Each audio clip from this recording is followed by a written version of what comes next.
दोस्तों नमस्ते। भारत के प्रधानमंत्री नरेंद्र मोदी जी ने एक बात कल कह दी थी। उन्होंने कहा था कि इंडिया नाम रख लेने से कोई इंडियन नहीं बन जाता है, बल्कि विपक्षी लोगों ने जो कुछ एकता दिखाई है वो इंडियन मुजाहिदीन की तरह से है। एक तरह से एक दहशतगर्द संगठन के साथ प्रधानमंत्री नरेंद्र मोदी ने इंडिया इस विपक्ष की एकता को दिखा दिया था। मुजाहिदीनों के नाम में इंडियन है, इसलिए वो भारत के प्रति आस्था, आदर, स्नेह भाव या निष्ठा दिखाते हैं, ऐसा नहीं होता है।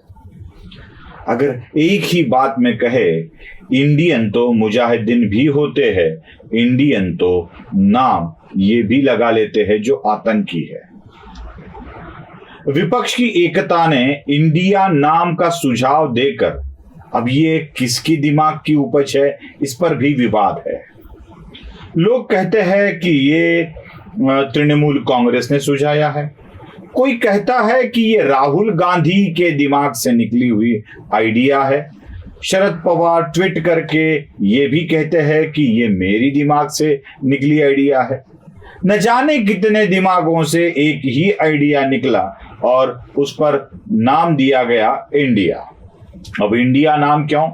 तो इंडिया नाम इसलिए कि इस पर भारत के साथ जुड़ा हुआ दिखाई देना चाहिए। अगर इंडिया नाम से ही लगाव दिखाई देता है तो आईटीसी नाम की एक कंपनी है जो पहले इंपीरियल टोबैको कंपनी थी, उसका नाम बदलकर इंडियन टोबैको कंपनी रखा गया। यह कंपनी जिस देश में जाती है उस देश का पहले नाम लगा लेती है और टोबैको कंपनी ये कायम रख लेती है। अब ये आईटीसी देश में टोबैको का उत्पाद भी करती है, सिगारेट का उत्पाद भी करती है, साथ ही साथ होटल का एक बड़ा नेटवर्क भी चलाती है। अब ये आईटीसी इंडियन टोबैको कंपनी है, इसलिए इंडियन थोड़ी ही बनती है, नहीं ना बनती है। इंडिया नाम रख लेने से कोई कंपनी अगर इंडियन, भारतीय, स्वदेशी बन जाती तो हिंदुस्तान यूनिलीवर तो भारत की सबसे बड़ी कंपनी होनी चाहिए। जो भी कोई प्रोडक्ट है, मतलब जिनको हम पब्लिक यूटिलिटी वाले उत्पाद मानते हैं, उनमें काम करने वाली हिंदुस्तान यूनिलीवर कंपनी क्या सच में हिंदुस्तानी है? बस देश की जनता के साथ लगाव दिखाने के लिए हिंदुस्तान नाम रख लिया। अब ये लोग इतना लगाव भारत के साथ रखते हैं क्या, यह भी सोचने लायक बात है। आईटीसी भारत के साथ लगाव नहीं रख पाई, हिंदुस्तान अपने आप को भारतीय, हिंदुस्तानी साबित नहीं कर पाई, तो इंडिया नाम रख लेने से थोड़े ही हर कोई भारत का बन जाता है। वैसे ईस्ट इंडिया कंपनी नाम की एक कंपनी भारत में आई थी। ईस्ट इंडिया कंपनी इसलिए कि वो आए थे पश्चिम से और उनके लिए भारत पूर्व वाला राज्य था, पूर्व वाला देश था। ईस्ट इंडिया कंपनी आई थी तो व्यापार करने के लिए, लेकिन यहां पर राज्यकर्ता बन गई। 1857 का समर होने तक ईस्ट इंडिया कंपनी देश में बनी रही। अगर शायद मैं गलत नहीं हूं तो 1818 जब महाराष्ट्र ब्रिटिशों के हाथ में चला गया, मराठी साम्राज्य का पतन होने के बाद, तब से 1857 तक इस देश में राज्य किया ईस्ट इंडिया कंपनी। 1857 के समर के बाद में रानी का साम्राज्य आया इस देश पर। तो ईस्ट इंडिया कंपनी के नाम में इंडिया था, इसलिए ईस्ट इंडिया कंपनी थोड़ी ही भारत की बन गई। वो भारत पर राज करने के लिए बनाई गई थी। आईटीसी भारत में तंबाकू का उत्पाद बेचने के लिए बनाई गई थी, या हिंदुस्तान यूनिलीवर देश में अपने प्रोडक्ट बेचने के लिए बनाई गई थी। न जाने कितनी कंपनियों में इंडिया यह नाम सम्मिलित है और जो भारत से जुड़ी हुई नहीं है, जो विदेशी कंपनियां हैं। अगर सब ने इंडिया नाम लेकर भारत के लिए कंपनी चलाई हो और वो भारत की मानी जाए, इसलिए इंडिया यह नाम लेकर भी भारत के राजनेताओं ने कोई गठबंधन बना लिया हो और वो इंडियन बन जाए, ऐसे थोड़ी ही होता है, नहीं ना होता है। प्रधानमंत्री ठीक कहते हैं, ये इसलिए मैं कह रहा हूं, देखिए प्रधानमंत्री ने तो सीधा इंडियन मुजाहिदीन के साथ इनका रिश्ता जोड़ दिया है। मैं ये एक सवाल आपसे पूछना चाहता हूं, जितनी भी 26 पार्टियां हैं जो इंडिया नाम लेकर एकत्र आई है, उनका मिशन क्या है? उनका मिशन है भारतीय जनता पार्टी को हराना। चलो ठीक है, सारी पार्टियां इकट्ठा होकर अगर भारतीय जनता पार्टी को हराना चाहती है तो जरूर हराए, अपना पूरा इफर्ट उसमें लगा दे, पूरी की पूरी ताकत लगा दे, सब कुछ लगा दे और भारतीय जनता पार्टी को हराए। उनका दूसरा उद्देश्य है कि नरेंद्र मोदी को प्रधानमंत्री पद से हटा देना। जी जरूर हटा दीजिए। अगर आपको लगता है नरेंद्र मोदी सही व्यक्ति नहीं है और उनके जाने से ही देश का कल्याण होगा, यह विचार आप जनता के सामने ले जा रहे हो, जनता उसको एक्सेप्ट कर रही है, तो आप जरूर नरेंद्र मोदी को हटा दीजिए।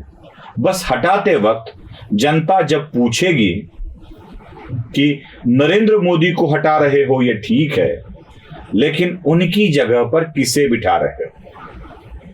अब ये सवाल, इसका जवाब कहां है, किसके पास? कौन है वो व्यक्ति जो 10 साल प्रधानमंत्री रहे नरेंद्र मोदी की जगह लेने के लिए काबिल है? जैसे ही राहुल गांधी का नाम आएगा, मुझे लगता है कि सोनिया गांधी का नाम आएगा कि नहीं आएगा पता नहीं है, क्योंकि उम्र की इस ढलान पर खड़ी है सोनिया गांधी कि अब सोनिया गांधी को देश का प्रधानमंत्री बनने में भी इंटरेस्ट नहीं रहा होगा। जब मनमोहन सिंह के 10 साल के सरकार के पूर्व वाली बात थी, क्योंकि उसमें भी अभी मनमोहन वाले 10 और मोदी वाले 10 ऐसे 20 साल चले गए हैं, तो 20 साल पहले जब चांस मिला था सोनिया गांधी को, तो वो प्रधानमंत्री बन न सकी थी। अब सोनिया गांधी का नाम तो नहीं आएगा, और सोनिया गांधी का नाम आता है वृद्धावस्था के कारण बहुत सारे नेता खड़े हो जाएंगे कि सोनिया गांधी को ही बनाना है तो मैं क्यों नहीं। हमारे महाराष्ट्र के शरद पवार भी है, लगभग उन्हीं के उम्र के है, 82 साल की उम्र है शरद पवार की। क्यों न शरद पवार भी देश के प्रधानमंत्री बन सकेंगे, ऐसा विचार शरद पवार के मन में आ सकता है, मेरे मन की बात नहीं कह रहा हूं। अगर सोनिया गांधी को बनाना है तो शरद पवार भी रास्ते में है। राहुल गांधी पर क्या एक मत होगा? क्या राहुल गांधी को प्रधानमंत्री बनाने के लिए ममता बनर्जी, शरद पवार, वाईएसआर के पुत्र जगनमोहन क्या ये समर्थन देंगे? जिनकी राजनीतिक करियर को सोनिया और राहुल ने लगभग खत्म सा कर दिया था कांग्रेस के अंदर, क्या वही लोग फिर से अपना बल, अपनी शक्ति सोनिया या राहुल के पीछे लगा देंगे? और बाकी नेताओं की बात की जाए तो सारे के सारे एक छोटे से राज्य से जुड़े हुए हैं। एक ममता बनर्जी का अपवाद छोड़ दिया, क्योंकि ममता बनर्जी ही एक ऐसी है जो बड़े राज्य से आती है, कम से कम 40 सांसद उनके राज्य से चुनकर आते हैं। बाकी सारे तो छोटे छोटे राज्यों से आते हैं। शरद पवार की खुद की ताकत नहीं बची है, क्या वो अभी इस लायक बचे हैं कि प्रधानमंत्री पद का उम्मीदवार बनेंगे? कोई भी नाम सामने आए, ये आपस में लड़ने लगेंगे और आपस में लड़कर ही इस संगठन को, इस गठबंधन को खत्म कर देंगे। इंडिया के अंदर इंडियन मुजाहिदीन, आई बात समझ में? मतलब ये देश विघातक संगठन है, ऐसे में नहीं कर रहा हूं। इंडियन मुजाहिदीन एक ऐसा संगठन है जो इस देश में रहकर देश के प्रति विरोध की भावना रखता है और टुकड़े टुकड़े करने का प्रयत्न करता है। वैसे ही इस इंडिया इस राजनीतिक गठबंधन में इंडियन मुजाहिदीन के नाम से ये काम करेंगे, इस तरह काम करेंगे और अपने ही गठबंधन को तोड़ने का, फोड़ने का प्रयास करेंगे। इसलिए प्रधानमंत्री ने कहा कि ये इंडिया नहीं है, इंडियन मुजाहिदीन है। यही होने वाला है। बस इंडिया नाम रख लेने से कोई इंडिया वाला नहीं बन जाता है। यही बात इस गठबंधन को भी ध्यान में रखनी चाहिए। अगर आपको मेरा कहना सहमत हो, आप अच्छा लगता है तो लाइक कीजिए, शेयर कीजिए, सब्सक्राइब कीजिए। धन्यवाद।